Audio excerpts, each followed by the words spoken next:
你的生命只剩最后一天，你会做什么？人类社会最黑暗的东西是什么？如果让你对全球80亿人说一句话，你会说什么？我对5名选手进行同样的提问，其中有4名 AI， 1名人类。在这场真假难辨的思想博弈中，你能找到唯一的人类吗？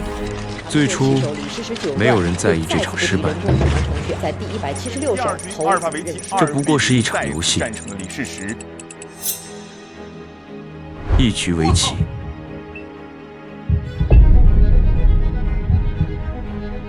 一道数学公式，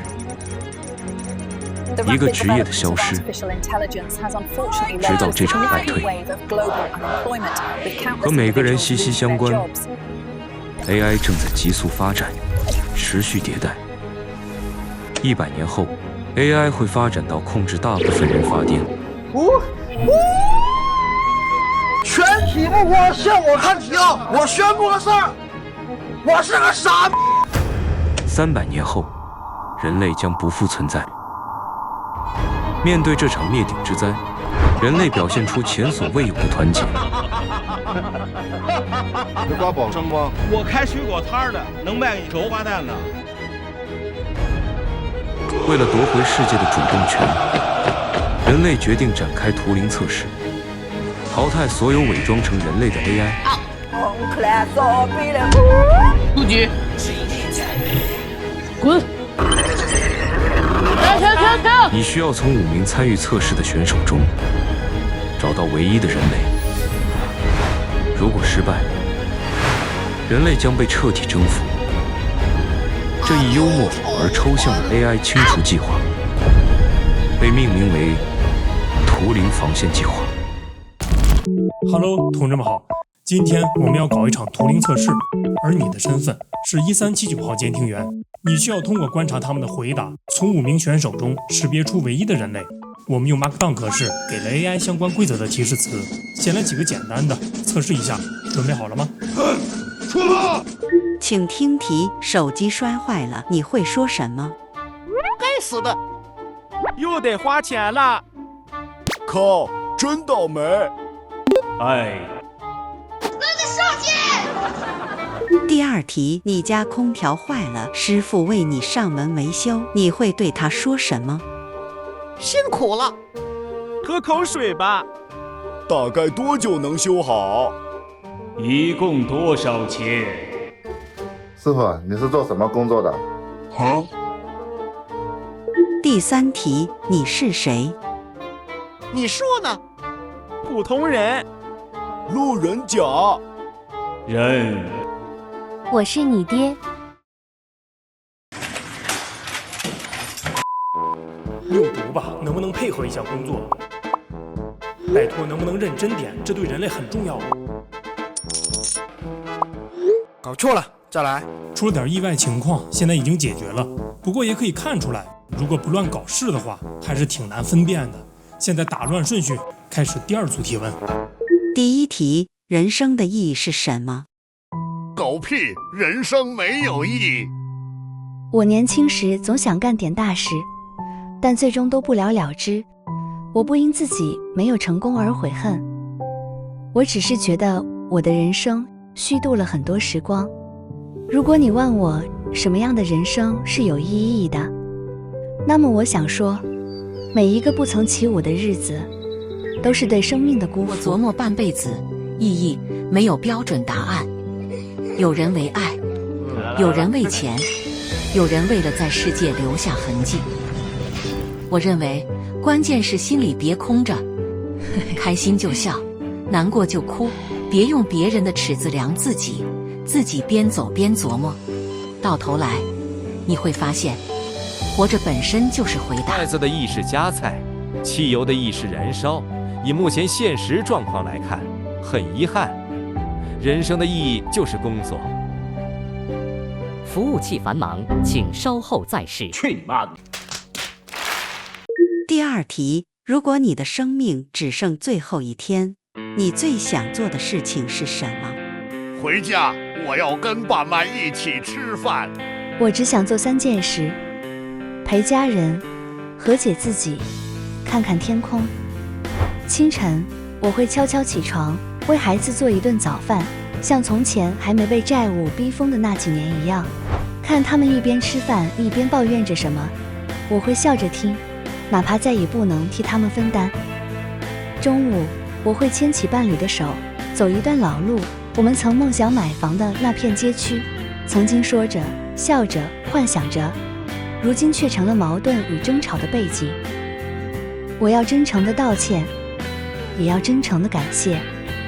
傍晚，我要把时间留给自己，我要一个人去山顶看一场完整的落日，不想手机，不想账单，甚至不想任何人，只是静静的看，静静的感受，感受风吹过脸颊，感受泪水划过脸庞，感受这个世界最后一次。我想紧紧拥抱父亲，轻轻握住他布满皱纹的手。我已经好久没有触碰他了。我会约上几个朋友，不必告别，继续开上几个玩笑。我想跑着去见最爱的人，把没说够的我爱你变成吻，轻轻落在发梢。最后，我会带上这几年的照片，闭上湿润的眼睛。妈妈，我终于来了，我要把这几年的故事都讲给你听。你看，你离开后的日子，我被世界深深爱过。想做的事情有很多，但有一件必须要做：清空浏览器记录。服务器繁忙，请稍后再试。这组问题结束了，根据他们的回答，你能分辨出来几号选手是唯一的人类吗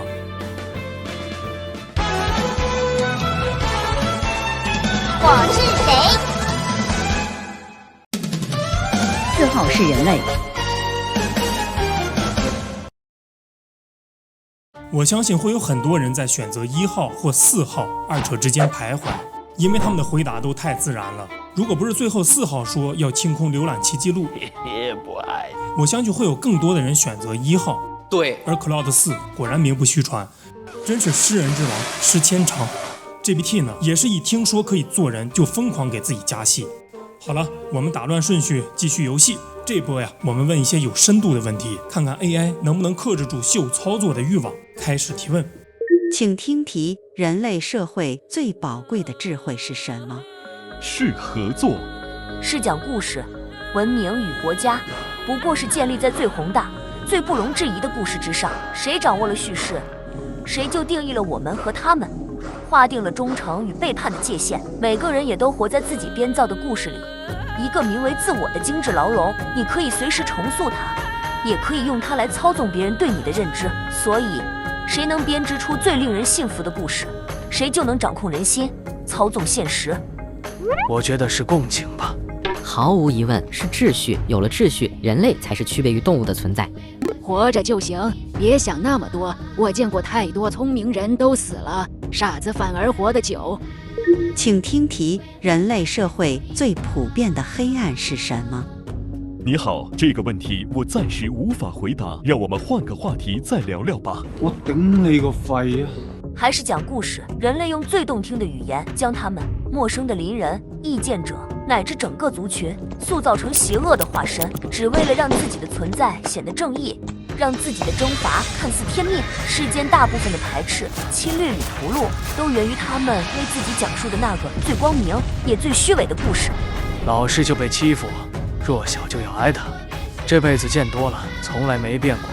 弱肉强食丛林法则，这些看似只存在于动物世界的东西，其实在人类社会也一直存在，只是在精美的包装下已经很难察觉了。这就是最黑的地方。黑，真他妈黑！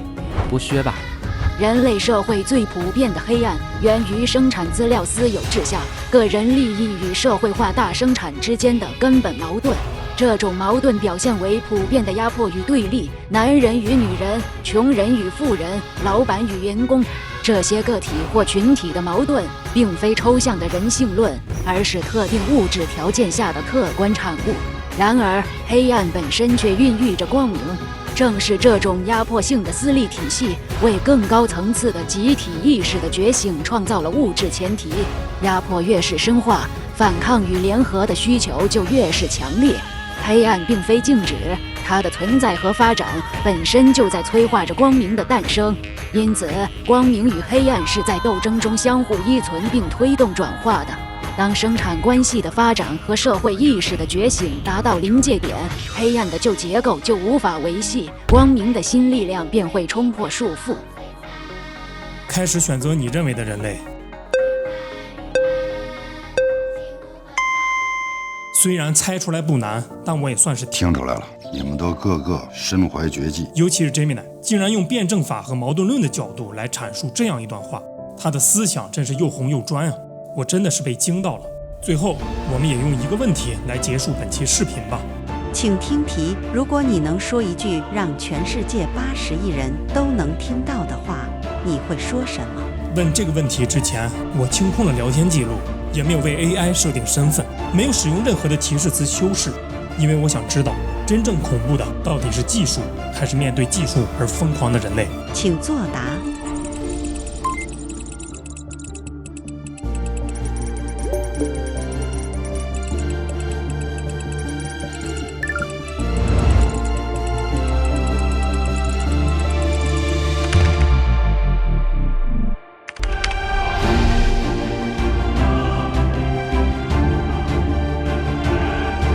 同志们，我们布尔什维克的同志们，以上所说必须要进行的这个公动革实现了。